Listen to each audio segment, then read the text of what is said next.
Boa tarde, gente. Uma alegria encontrar com todo mundo aqui na nossa conexão hoje. Hoje um desfalque grande entre o nosso time aqui. Marcelo Prado está viajando, o Tejon está viajando, a Letícia está viajando, então hoje vão ter que aguentar o Antônio e eu só aqui para a nossa conversa dessa semana. É bem verdade, nós estamos com o time guarnecido com muito vigor por duas pessoas de fora, que são a Bárbara Centelhas e o Cristiano, palavra que vão tratar da expectativa desse ano, da safra desse ano, como é que está. A Bárbara mais ligada à área de climatologia, meteorologia, como é que está o tempo, e o Cristiano sobre como é que está o plantio da safra de verão até agora. Então, hoje é um programa muito diferente.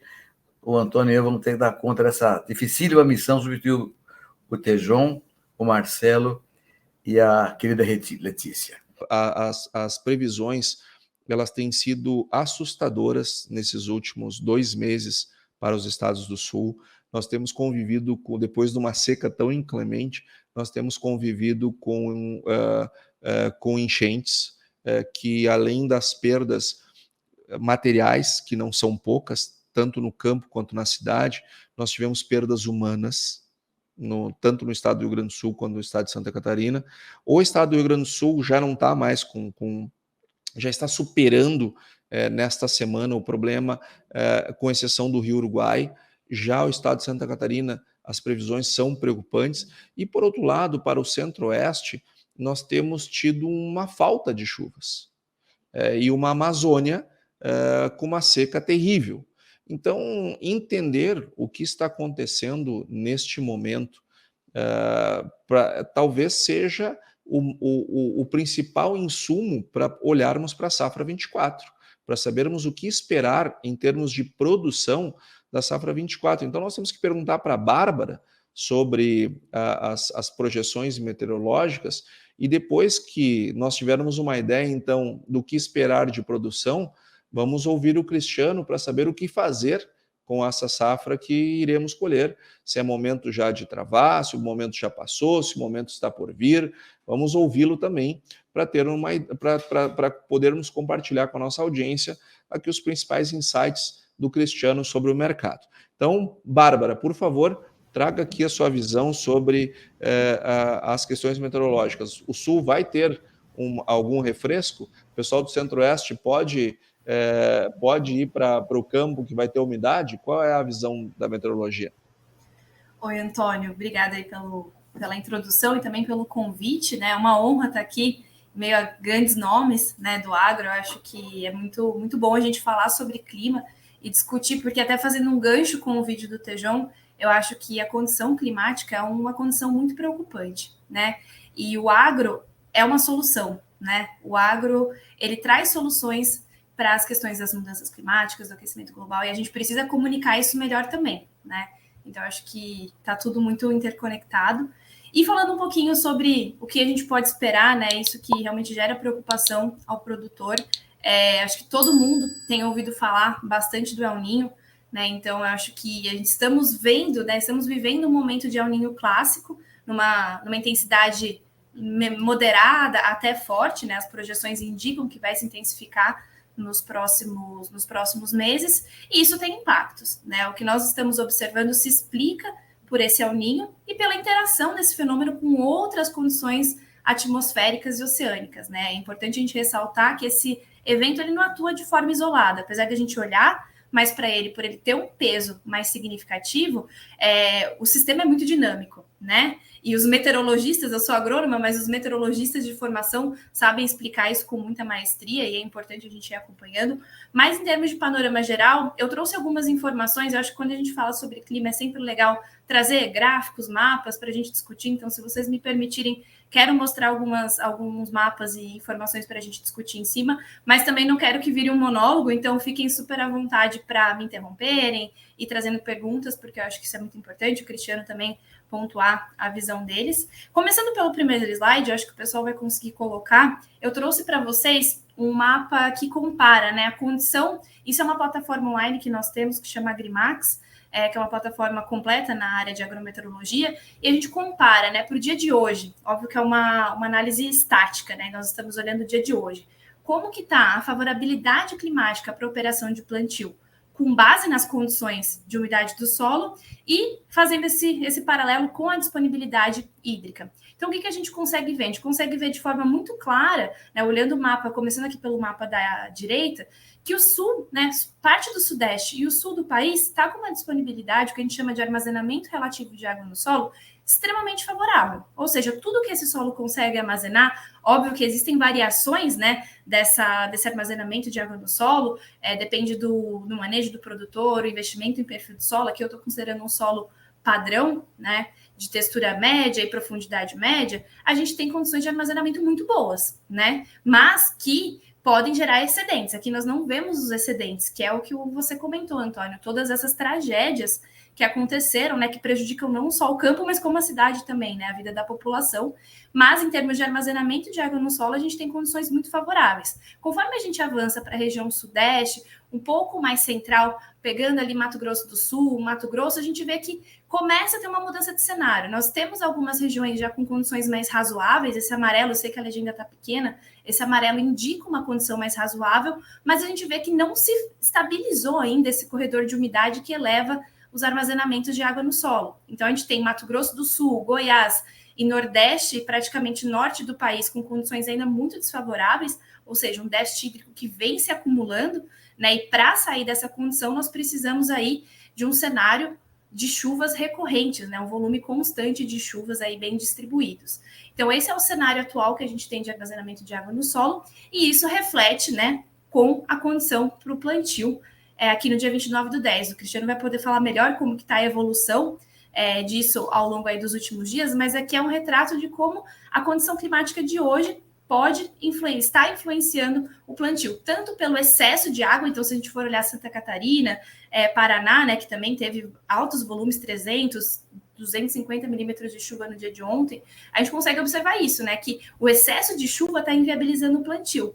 Mas que na região central a gente tem alguns pontos ali que tem focos de condições favoráveis, razoáveis, mas a falta de chuva, mesmo que tenha chovido, ainda não colocou as condições em patamares adequados para o plantio, né? E aí a gente tem que acompanhar isso dia a dia, né? Acompanhando a previsão, acompanhando as condições de balanço hídrico, para entender como que está esse cenário. Então, esse aqui é uma foto de agora, né? Do dia de ontem, né? Porque hoje ainda é previsão, a gente não finalizou o dia, que são dados diários, mas a gente já consegue ter um pouco desse desafio, entender um pouco esse desafio que está sendo iniciar essa safra 23/24, principalmente no centro-oeste e norte do país, né, que já deveriam estar começando, com um plantio abaixo do comparado ao ano passado, em relação à média, e o clima explica muito essa situação, né? Isso aliado às altas temperaturas. O próximo slide, se vocês passarem, deixa ele rodar, mostra, inclusive, como que foi o mês de outubro, né? O mês de outubro, nós tivemos o mapa da esquerda representa a chuva e o mapa da direita representa a temperatura do ar. Então, a gente teve praticamente o centro-norte do país com anomalias negativas da temperatura, ou seja, isso significa que chuvas abaixo da média, mesmo que essas chuvas estejam retomando, elas ainda representam, nesse mês de outubro, chuvas levemente dentro ou abaixo da média histórica, principalmente conforme a gente avança mais ao centro-oeste e norte do país, né? E o sul, com anomalias muito também exuberantes para o lado positivo, né? Com 200, 300 milímetros acima da média. Isso aliado com uma temperatura alta, né? Então com temperaturas acima da média, que é um padrão extremamente característico do El Niño, a gente tem esse cenário extremamente crítico para quando você planta, né? Quando você consegue fazer o plantio, talvez a cultura não tenha condições ali de continuar e seja necessário fazer o replantio.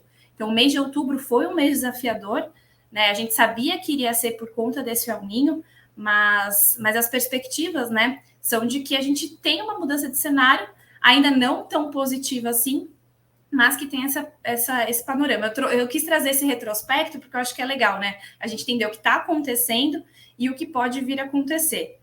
Não sei se vocês têm algum comentário, se eu posso seguir com as informações que eu trouxe, mas fiquem à vontade.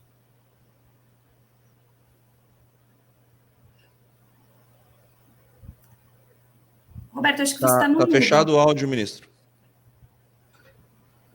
Bárbara, fiquei impressionado com o Matopiba. Matopiba muito, muito seco, né? Todo o região do Matopiba. Seco ainda. Bom, você mostrou a situação de hoje e o que aconteceu em outubro, até agora.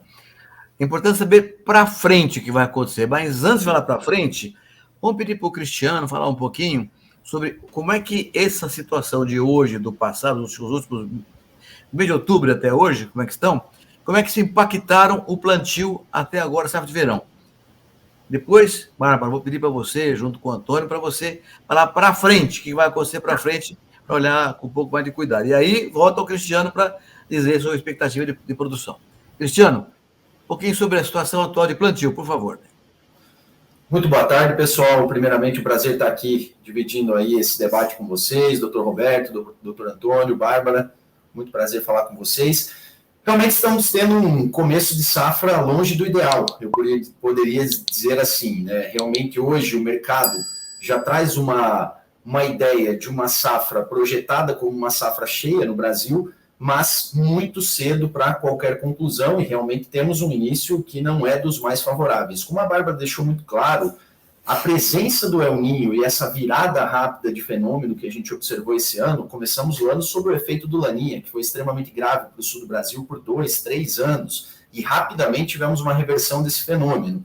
A gente já viu a presença do El Niño gerar efeitos à safra americana, por exemplo, não são quebras robustas, mas tivemos perdas. Vimos temperaturas recordes em várias partes do mundo durante esses últimos meses, e agora temos, na nossa visão, uma situação bem clássica de El Niño. Irregularidade no centro do Brasil, ausência de chuvas no norte, inclusive com a bacia amazônica numa situação gravíssima, já prejudicando a logística da região, e excessos hídricos muito grandes no sul do Brasil. Como o Antônio falou lá no começo, a situação no Rio Grande do Sul já foi mais grave, agora as previsões mostram um arrefecimento desse cenário. Para Santa Catarina e para Paraná, especialmente as regiões oeste desses estados, devem receber muita chuva ainda nos próximos dias, uma situação que preocupa, pode sim atrasar plantio, gerar perdas ali de stand inicial das lavouras, mas de fato o que temos até agora, doutor Roberto, um plantio que está atrasado e que está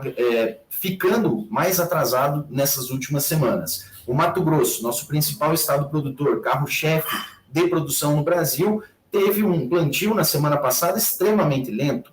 Passaram ali da casa de 60% plantado para 70%, que para essa época do ano, já na virada de novembro, é realmente um atraso muito significativo. Temos outras regiões com um atraso significativo também, o próprio Goiás, onde estou agora, não chegamos a 40% plantado ainda, então essas áreas já eram para estar mais adiantadas, até porque Goiás não tem todo o estado com áreas tão propícias à segunda safra, né? São áreas de mais risco, e são essas áreas de mais risco que estão sem plantio até o momento. MS atrasado, temos Minas atrasado, Rondônia atrasado, e temos chuvas muito iniciais ainda na região Mato Piba. O Tocantins, por exemplo, que foi um estado que teve um crescimento importante em segunda safra nesses últimos anos, está ainda na casa dos 5% plantado. E são regiões mais manchadas em termos de solo, em termos também de clima, quando a gente olha para as previsões de chuva lá na frente. Então, essas regiões vão ter, sim, uma queda muito grande de área de safrinha, realmente com custos atuais. E custos aí que a gente está falando na casa de 90, 95 sacas só de custo, um produtor assumir o risco desse custo com a janela de plantio perdida é realmente uma situação muito delicada. Importante destacar, doutor Roberto, que na semana passada nós tivemos o pior avanço de safra semanal desde 2015. Desde 2015 nós não tínhamos uma semana tão fraca em termos de plantio, avanço de plantio. Isso reflete o sentimento do produtor, que já está com margens extremamente apertadas e não vai querer arriscar realmente plantar para esperar essas chuvas chegarem. Ele está plantando onde está chegando essa umidade. Como aqui no centro as chuvas estão muito irregulares, nós temos áreas perfeitas, muito boas, recebendo boas chuvas, onde as lavouras já estão ali em V3, V4, em boas condições, e temos áreas que vão exigir replantio, perderam o stand, às vezes ela exigiria um replantio, mas dado o cenário de custos, para o produtor não vale a pena fazer esse replantio. Então, realmente, hoje, a nível Brasil, 38% plantado, segundo o nosso último levantamento, média nacional dos últimos 5 anos já chegava a 45%, só que com detalhe, nos últimos 2 anos nós já chegamos à casa de 55%. Então, realmente, em termos de soja, o mercado daqui para frente vai analisar com mais detalhe o Brasil. Realmente, essa virada de outubro e novembro é a virada do foco também dos operadores, né? Já que os Estados Unidos já está com 85% colhido na sua soja, agora a bola da vez somos nós, mas a preocupação maior é com a segunda safra, realmente. A margem já limita a área plantada, agora com a perda de janela, nós podemos ter sim uma redução muito significativa em termos de área para 2024. Muito importante, Cristiano. Importante. Antônio, os seus comentários e perguntas. O Cristiano falou uma palavra, ministro, que eu estava aguardando ela para fazer tanto para ele quanto para a Bárbara, que é a janela. Eu pergunto para vocês, que nós estamos com o plantio atrasado em relação aos anos anteriores, eu acho que isso está bem claro, os próprios relatórios da Pátria e de outras consultorias têm mostrado isso com clareza. A minha pergunta é a seguinte: estar atrás dos anos anteriores não significa estar fora da janela, da janela ideal para o plantio. A minha pergunta é, ainda dá tempo? Se vier a umidade para plantar, nós conseguimos plantar dentro das janelas ideais ainda? Antônio, no caso da soja, a gente não tem uma janela tão estreita de plantio quando a gente olha pensando no potencial produtivo da soja. É sabido que aqui no Brasil a gente planta cedo para buscar uma janela adequada de safrinha. Se você olha, por exemplo, vou pegar o caso de Goiás, se você pega o sudoeste goiano, que tem autorização de plantio a partir de 20 de setembro, quem planta em 20 de setembro não é por ter uma janela boa de produtividade de soja. O mesmo acontece com Mato Grosso. Os estudos mostram que um plantio após o dia 15 de outubro ela tem uma correlação maior com produtividades mais altas. E também por isso que a gente não observa o mercado de soja reagindo tanto a esses atrasos, porque não pode-se dizer que um plantio atrasado de soja irá nos levar a produtividades menores. Vai depender do clima daqui para frente, a gente sabe disso. Então, assim, pensando em janela de safrinha, Antônio, aí sim a corda aperta. Aí é problema, né? Exatamente. Se a gente pegar uma variedade hoje com um ciclo de 100 dias, portanto, uma variedade extremamente precoce, ela plantada no dia 10 de novembro, no melhor cenário, a gente vai ter uma colheita lá no final de fevereiro, 20 de fevereiro, mais ou menos. Essa já é o limite da janela ideal. É claro que os produtores costumam plantar até março. Esse ano a gente viu plantio até o final de março, início de abril. Mas por que a gente viu um plantio assim? Porque nós tínhamos um milho extremamente bem valorizado, dentro de um cenário de custos não tão altos, então valeria a pena arriscar buscando uma margem que era muito alta naquele momento. Hoje a realidade é completamente contrária. Você já não tem margem alta nas altas produtividades, nas melhores janelas. Então, aquele produtor que perdeu uma parte de janela ou que tem uma área mais arenosa, uma área que está numa região de clima um pouco mais delicado, são essas áreas que vão fazer falta ali na nossa safrinha. Então, como o Mato Grosso já plantou 70% dentro de outubro, ele tem condições de colocar a safrinha aí em boa parte da sua área. Mas se a gente tem o Mato Grosso reduzindo em 10% sua área, pesa muito. O Mato Grosso é 52% da nossa safrinha. Se nós temos um Goiás, que o sudoeste, que é a principal região produtora, já está bem adiantada, mas tu pega todo o sudeste do estado, o centro-norte do MS, que também é extremamente relevante em termos de safrinha, o Paraná, que está adiantado, mas deu uma travada nesses últimos dias devido ao excesso. Então, esses 4 estados são 90% da safrinha. Então, essas áreas mais marginais fazem falta. Então, não perdemos a janela da soja. Temos condição de boas produtividades. Depende do clima daqui para frente. A grande preocupação até agora é realmente o milho. Em termos de mercado, Antônio, só para não me alongar, o que o mercado vai olhar também em termos de soja? Não necessariamente a perda da janela em termos de produtividade, mas o atraso da oferta brasileira. O que não está sendo plantado cedo não será colhido cedo. Então, nós não vamos ter muita soja em janeiro, soja nova. Nós não vamos ter muita soja nova no início de fevereiro.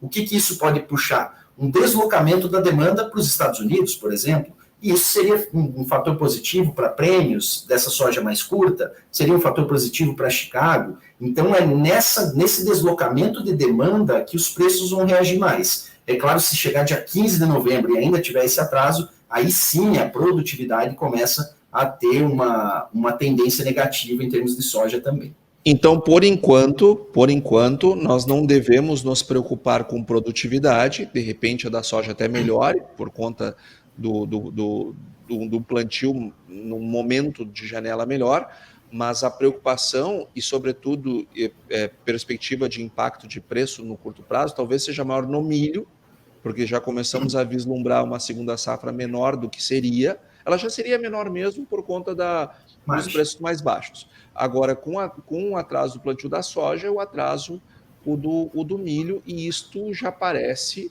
né, que estamos nos aproximando desse processo. A soja, nós ainda temos mais tempo para plantá-la. Se eu tivesse que resumir, o seu pensamento seria esse, Cristiano, é isso? De fato, para as áreas que estão em boas condições, tá, Antônio? Sim, claro. Porque a gente teve casos de replantio, a gente teve casos de perda de estande, nós tivemos casos de abortamento ali, morte prematura dessas plântulas, né, devido ao excesso de temperatura também observado. Se as áreas plantadas mais tarde estiverem em boas condições, a produtividade não é afetada. O problema é aquela área lá do cedo, que às vezes não compensou replantar, mas ela já está com o estande abalado, né?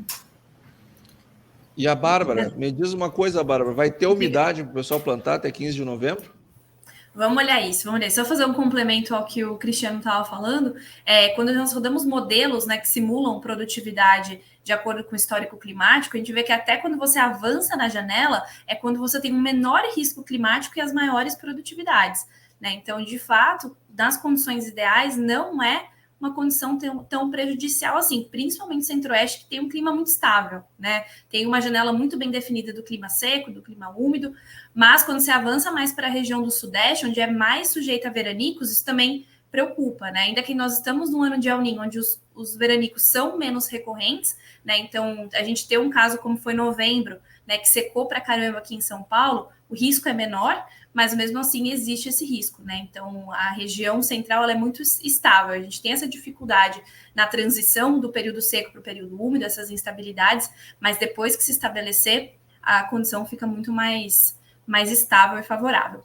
Mas vamos falar daqui para frente, né? Vamos tentar enxergar o que pode vir a acontecer. Quando nós falamos de previsão, é sempre um grande desafio, né? A gente não estamos num país tropical, onde nós temos muitas instabilidades, é muito difícil prever o clima, né? Diferente de como na Europa, por exemplo, que você consegue acertar o minuto, o milímetro, então a gente tem muitas variáveis aí causando, mas a gente pode contar com dois artifícios, tanto com a previsão do tempo, olhando mais curto prazo, quanto para prognósticos climáticos a mais longo prazo. Eu vou trazer aqui para vocês do Instituto Nacional de Meteorologia, mostrando o que a gente pode esperar tanto para chuva quanto para temperatura. Então, começando com a previsão numérica, acho que vai aparecer aqui também os mapas do Instituto Nacional de Meteorologia, mostrando a previsão para os próximos 3 dias, que são as previsões que nós temos maior assertividade, né? Conforme a gente avança nessa previsão do tempo a longo prazo, a assertividade vai caindo cada vez mais. Então, a gente vê, né, que existe um corredor de umidade sendo formado, predominando, claro, aqui a gente vê bem, né, em Santa Catarina, com volumes extremamente altos. O IMET dificulta um pouco para a gente ver aí a legenda, né, mas quando está nessa condição de amarelo para vermelho para rosa, são volumes em torno aí de 60, 80, podendo chegar a 100 milímetros. Então, volumes extremamente altos, concentrados, Santa Catarina e pegando um pouco de Paraná e norte do Rio Grande do Sul, mas ainda na região central são volumes muito tímidos, né? 5, 10 milímetros, muito instável. Você vê que, por exemplo, Goiás pega praticamente só o sul do estado, né? Olhando aqui no dia 31, amanhã, o restante do estado não tem previsões de chuva tão estáveis. Mato Grosso um pouco mais favorecido, Tocantins um pouco mais favorecido, mas olha o oeste da Bahia, né? Olha Piauí, Maranhão ainda sem previsões. Conforme a gente avança para o dia 1º agora de novembro e o dia 2, a gente já começa a ver uma umidade maior no centro-oeste, mas ainda assim não tão estável. A gente não consegue enxergar essa chuva criando um padrão recorrente aí com volumes bem significativos. Então, os próximos dias, bem próximos mesmo, né, ainda são muito preocupantes, não tem muita mudança. A gente tem aí no sul mudando um pouco esse cenário de chuvas, essa chuva se dissipando a partir do dia 2, né, não tem volumes tão elevados, dando esse alívio, né, para os estados do sul, mas ainda assim com poucos volumes de chuva sendo previsto, né, o corredor formando, o famoso corredor de umidade, né, mas ainda assim muito tímido em relação ao que se espera para essa época do ano, tá? Olhando mais a longo prazo, que é o prognóstico climático de precipitação, esse é o prognóstico do IMET, onde ele faz uma análise de anomalia, né? Então, qual que é a tendência para os próximos 3 meses de ficar acima ou abaixo do normal? A gente já vê que o cenário é um pouco mais otimista para novembro, né? Tem uma tendência de termos chuvas acima do normal, e vale ressaltar também que o Inmetrias foi muito assertivo nesse prognóstico dele para o mês de outubro, né? O que faz a gente ter esperança para que seja também bem assertivo no mês de novembro, dezembro e janeiro.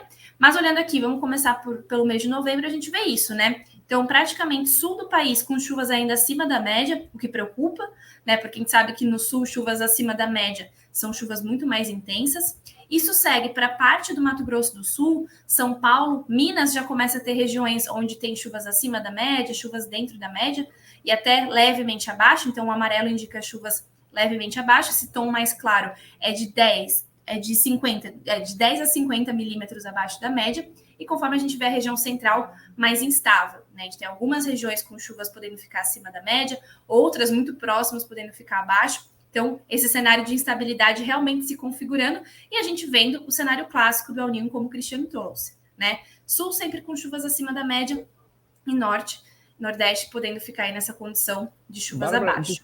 Desculpa a minha ignorância, mas qual é a diferença dos 3 mapas? O mapa aqui da esquerda é novembro, o do meio é dezembro e o da direita é janeiro. Ele traz os 3 meses, tá? Então, e o cinza é muita chuva ou é pouca chuva? O cinza é chuvas dentro do normal, que variam de menos 10 a 10 milímetros acima da média, abaixo ou acima. Então, ele considera como se fosse uma normalidade, tá? Chuvas dentro do esperado.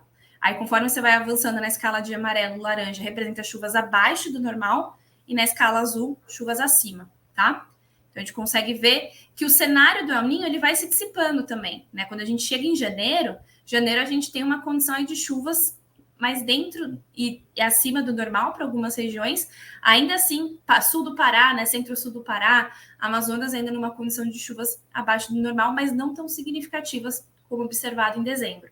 Mas deu para entender a dinâmica dos gráficos, né? Ele mostra, ele não consegue acertar, falar assim, olha, vai chover tantos milímetros. Ele até mostra um intervalo, mas ele mostra que, olha, isso pode ficar acima ou abaixo da média. E a média aqui é a análise climatológica, é a normal climatológica dos últimos 30 anos, tá? 30, 40 anos. Então, ele faz um comparativo sobre o que é esperado para essa região e o que pode vir a acontecer, tá?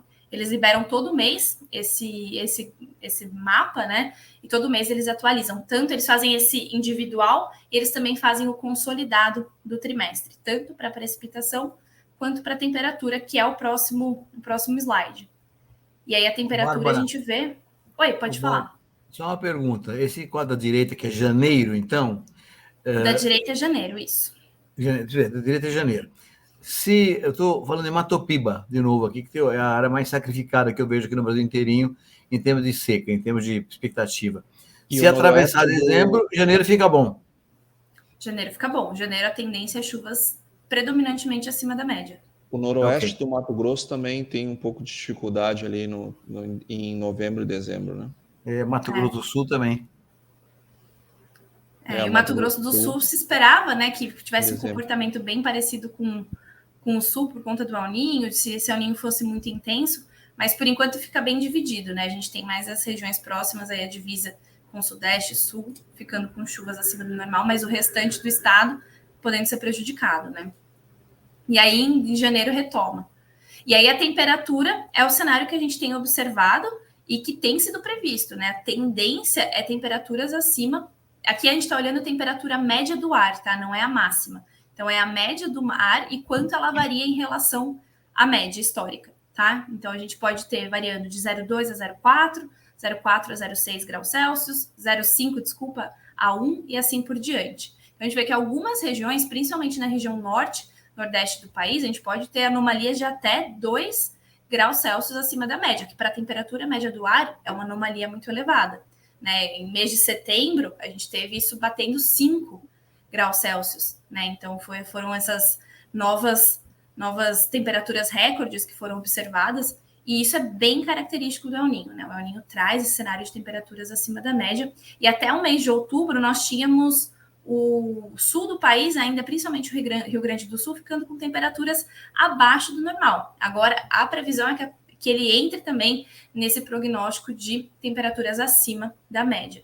O que preocupa, né? Temperaturas acima da média podem elevar as condições ali, podem ficar desfavoráveis para a cultura da soja, diminuir o potencial produtivo, mas em termos de disponibilidade hídrica, a tendência é ser positivo daqui para frente. Óbvio que variando de região para região, nós não conseguimos ter tanta assertividade, o grau de assertividade desse tipo de prognóstico não é elevado, né? E quando a gente fala de prognósticos a longo prazo, é muito difícil a gente olhar. Inclusive, eu faço esse relatório mensal e trago outras fontes, né, aqui para a gente, por conta do nosso tempo.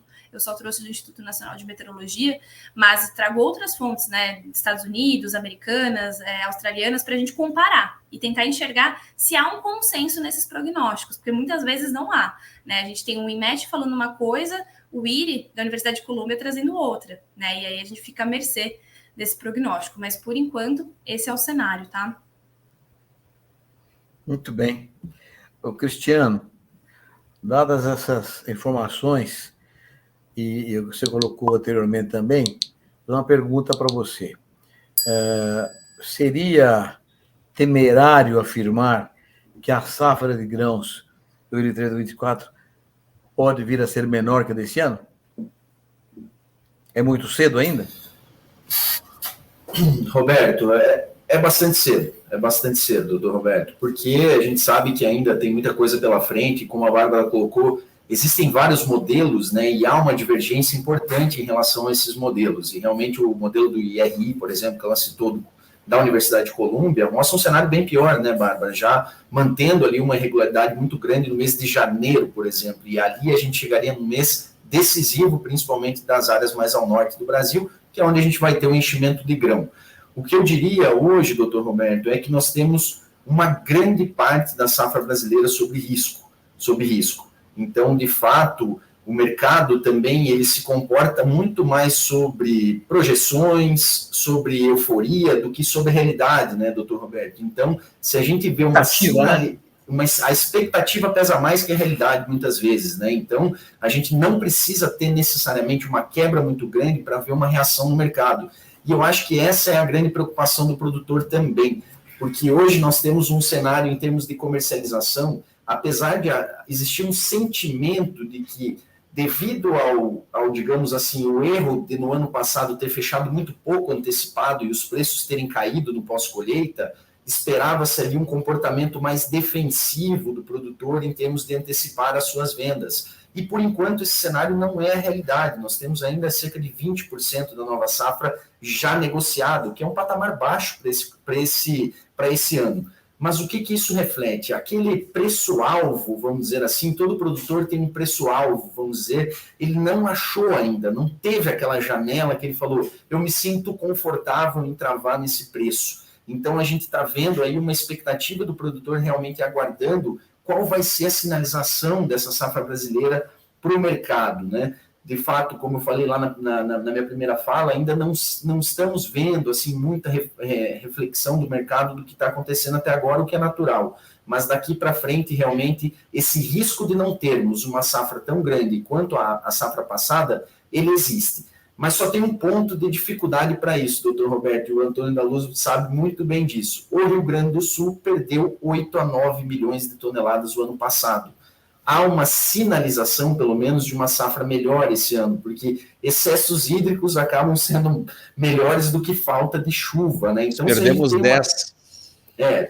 Os números entre 8 e 10, né, Antônio? Então, se a gente tem o Rio Grande do Sul minimamente produzindo, na média, eles vão colocar aí 8 milhões de toneladas a mais do que o ano passado. Então, a quebra nas outras regiões vai ter que ser significativa para contornar isso. Então, hoje, o número da pátria é de 155 milhões de toneladas contra 154 na safra passada. Nós estamos sendo mais conservadores, até porque os levantamentos antes da safra, eles são muito mais estatísticos. E como o Rio Grande do Sul teve uma quebra de produtividade por 3 anos, a estatística para o Rio Grande do Sul está ruim, mas eles têm uma condição de clima que, se for melhor, colocar aí 8, 9 milhões de toneladas a mais esse ano, e aí a gente superaria os 160 milhões de toneladas, que seria um crescimento, pelo menos, aí 4, 5% superior à safra passada. Aí, ministro, eu tenho uma preocupação, tá, que o Cristiano está trazendo esse assunto com muita clareza, e eu gostaria de explorar melhor esse assunto, até porque já foi tema de debate aqui entre nós, participantes, em outros episódios. Cristiano, se nós temos uma perspectiva de safra maior, a Pátria um pouquinho maior, algumas outras consultorias um pouco mais, enfim, mas até este momento existe um consenso de que a safra 24 deva ser maior que a 23. Até este momento não tem nenhum motivo para nós pensarmos o contrário. Apesar das dificuldades meteorológicas, as coisas estão acontecendo. Só que eu tenho um percentual de safra menor travado do que eu tinha.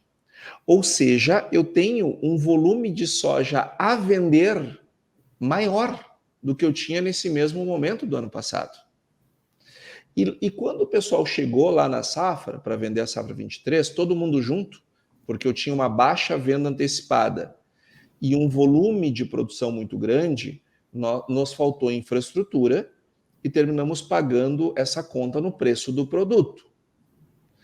O produtor, ele está com clareza observando preços menores do que nós tínhamos para travar em outras épocas.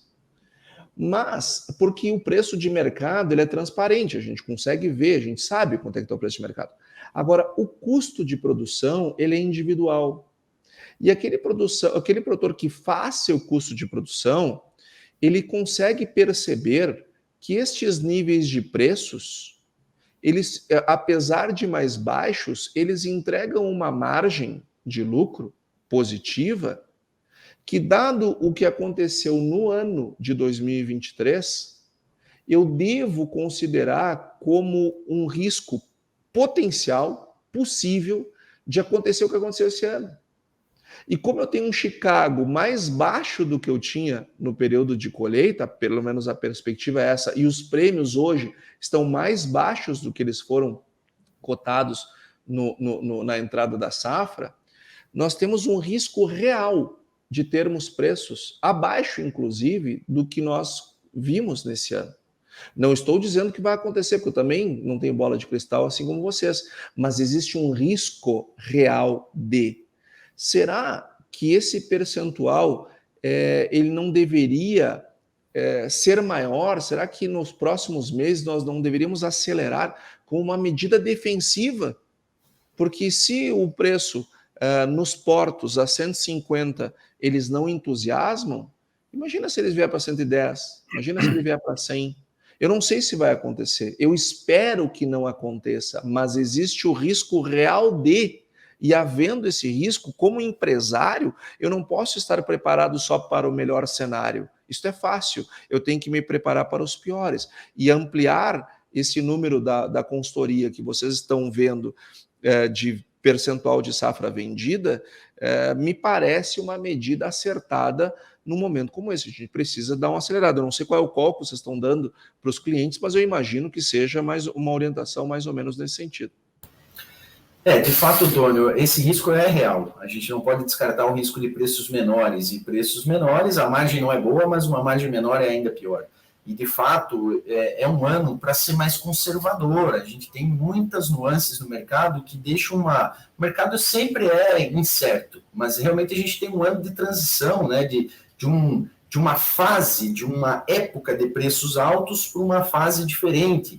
E o mercado ele é um peso da balança de oferta e demanda, né? Os preços altos existiram para incentivar a oferta. Essa oferta incentivada fez com que o Brasil aumentasse, num período de 3 anos, cerca de 12% a 13% sua área plantada. E essa grande produção agora, num cenário de demanda que não cresce na mesma medida, fez com que os preços caírem, realmente estimulando uma retração de oferta ou um crescimento de demanda. De fato, Antônio, é um percentual baixo de venda, sim, porque o fenômeno que a gente viu de queda de preços esse ano, ele se refletiu muito nos prêmios de exportação, que entre as variáveis formadoras de preço é a mais oculta, né, Antônio? Eu não consigo acompanhar um preço de tela tão bem como eu acompanho para dólar, como eu acompanho para Chicago.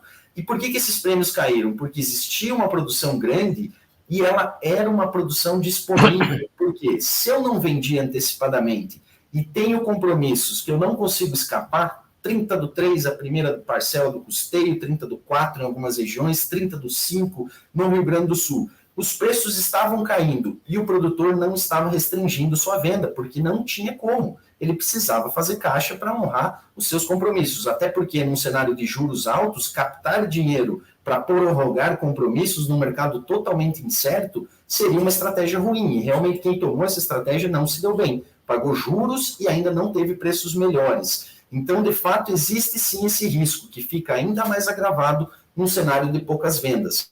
Porque a restrição de venda, Antônio, ele é um fator importantíssimo para o mercado. Por exemplo, milho. Temos muito milho no Brasil agora, mas esse milho está efetivamente disponível?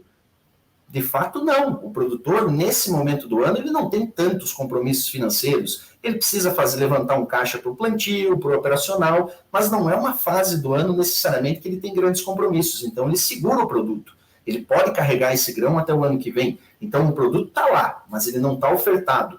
Diferente do que a gente viu ao longo dessas quedas muito abruptas que tivemos ali durante a janela de venda da soja, porque o compromisso era imediato, com um preço R$10 mais baixo ou R$10 mais alto, o produtor foi forçado a vender. Esse cenário pode acontecer de novo? Pode. Mas eu vejo que a gente vai ter uma transição desses percentuais de venda bastante agressiva nos próximos meses, viu, Antônio? Porque realmente o produtor está calejado com esse último ano. Se tivermos uma janela de oportunidade, ela vai ser aproveitada. E tem um outro ponto também, o lado do comprador, Antônio. Da mesma forma que o vendedor, o produtor, ainda não foi agressivamente ao mercado, o comprador também não está agressivo nas compras. Quando a gente conversa com o mercado comprador, parece que está todo mundo num stand-by ali, está todo mundo esperando o momento para vir, e isso até vai incentivar via preços que eles paguem ali 3, 4, 5 reais a mais para garantir o volume que precisam. Se o produtor vendeu só 20%, essas empresas só compraram 20% ainda, o que é muito pouco dentro do volume todo que eles precisam para 2024. É o velho dilema. O comprador sabe que tem estoque, então fica esperando o produtor soltar apertado. O produtor não está apertado, segura o estoque para melhorar o preço. Isso é uma coisa que acontece nos ciclos permanentes da nossa atividade rural. Tem alguns comentários interessantes aqui. O Tadeu Carnel e o Cristiano diz que está lá em Xanxerê e conheceu o seu pai. Acho que conheceu o seu pai, lá em Santa Catarina. Então, maravilha. Um abraço aí para o Tadeu. Assim como eu conheci, fui muito amigo do pai da Bárbara, que trabalhou comigo lá no Ministério da Agricultura. Então tem essa ligação entre gerações aqui no Conexão Campo-Cidade, tem conexão gerações também. Funciona muito bem isso aí. Bom, nós estamos aqui chegando ao final do nosso programa.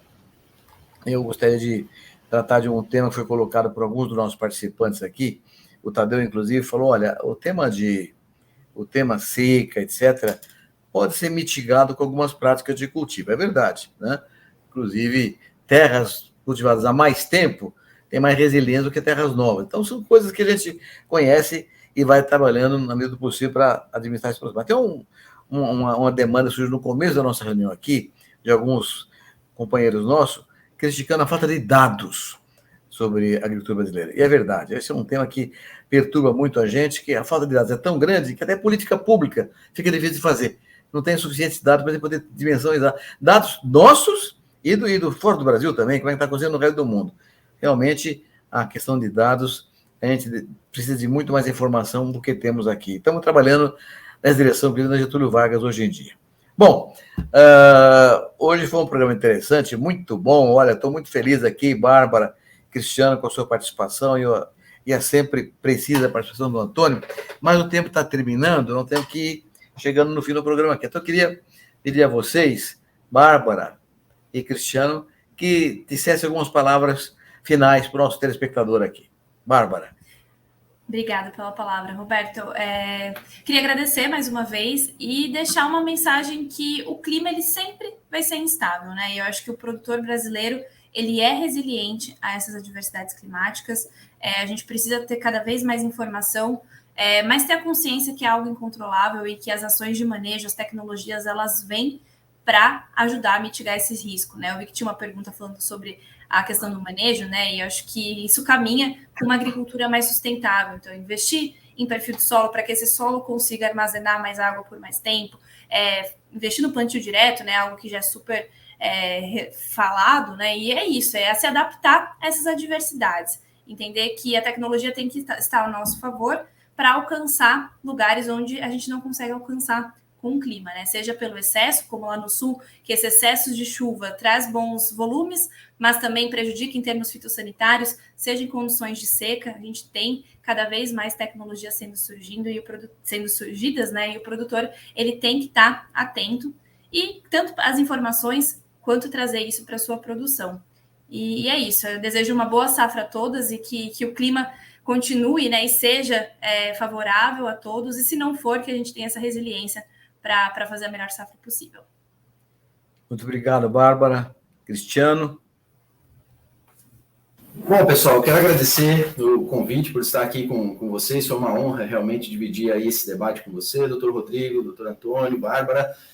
Aproveitar aí a deixa e mandar um abraço para a minha turma lá da minha terra natal, lá em Xanxerê, Santa Catarina, lá onde o Tejon está, inclusive, chovendo muito por lá. Tadeu, obrigado pela mensagem. E recado final, pessoal, não tire os olhos do mercado, realmente pense com carinho sobre a proteção dos custos de produção. Esse ano, como o Antônio colocou, nós tivemos realidades muito distintas em termos de custos, porque os preços dos fertilizantes, principalmente, oscilaram tanto quanto os preços dos grãos. Então, nós temos aqui dentro da consultoria clientes com 36 sacas por hectare de custo e clientes que estão com a gente há mais tempo e que estão com uma realidade de 23 sacas por hectare de custo. É uma diferença muito grande. E aí o mercado para cada um deles é muito diferente. Mas realmente pensar com carinho nessa proteção dos custos e deixar aí um excedente, se não quer, se ainda não chegou naquele preço ideal, para buscar uma especulação, digamos assim, mais como excedente, porque é um cenário incerto de preços e a gente pode ter uma realidade pior do que temos hoje. Eu não sou muito baixista para o mercado, acho que tem muita coisa ainda para acontecer pela frente, mas é um momento para não tirar os olhos realmente desse mercado. Claro que foco no plantio, produtividade é tudo para o produtor, se não ter o produto é o pior cenário, mas vamos buscar sempre aí uma comercialização melhor e um cenário melhor, inclusive, deve vir pela frente. Agradeço muito o convite e obrigado por estar com vocês aí, até a próxima. Obrigado, Cristiano. E é aquela linha, né, que a gente defende sempre aqui no programa. Tem oportunidade, vai soltando devagarinho, vai soltando aos poucos, para não ficar concentrado no risco também. Meu amigo Antônio. Ministro, vou ser bem breve, até para deixar um tema maior para o seu encerramento, mas eu quero agradecer muito o Cristiano e a Bárbara, dizer que foi um programa muito esclarecedor. Eu acho que muitas sugestões aqui foram dadas importantes, tanto do ponto de vista da expectativa do clima, quanto também a do mercado. E eu saio desse programa com o sentimento de que as coisas estão indo para o lugar. Vai ser um ano desafiador, mas a vida do produtor, ela é desafiada a todo momento, todo ano tem suas dificuldades. Então, acredito que as coisas vão dar certo e vão acontecer, mas sim, o produtor precisa ficar atento, tanto no clima quanto no mercado, que é para não fazer nenhum negócio que venha a se arrepender. E desejar, ministro, que essas chuvas que estão atingindo Santa Catarina e o Paraná nesse momento, que elas cessem, que deem uma folga para aquelas pessoas que estão tendo perdas não só no trigo, nas lavouras de inverno, mas as perdas na cidade, as perdas humanas, as perdas materiais, elas são bastante significativas e espero que esses estados eles tenham a resiliência e que o clima dê uma folga. Muito bom, Antônio, muito bom comentário final seu. Eu queria fazer um comentário adicional aqui a tudo que foi dito. Nós, desde o começo do plano de safra, gente, temos defendido aqui no Conexão a necessidade de mais recursos para o seguro rural. A gente tinha informação de que o El Niño viria, com riscos para várias regiões do país, sobretudo para o Centro-Oeste, Mato Piba. Então, o tema do seguro rural era um tema que nos preocupava muito, lutamos muito para que os recursos fossem maiores do que os normais, mas não foram, ficaram no R$1 bilhão mesmo, muito pouco para um país do tamanho do Brasil. Para um crédito rural da ordem de 420 bilhões, 3 bilhões seria menos de 1%, então era um número mínimo para a gente avançar nessa direção aí.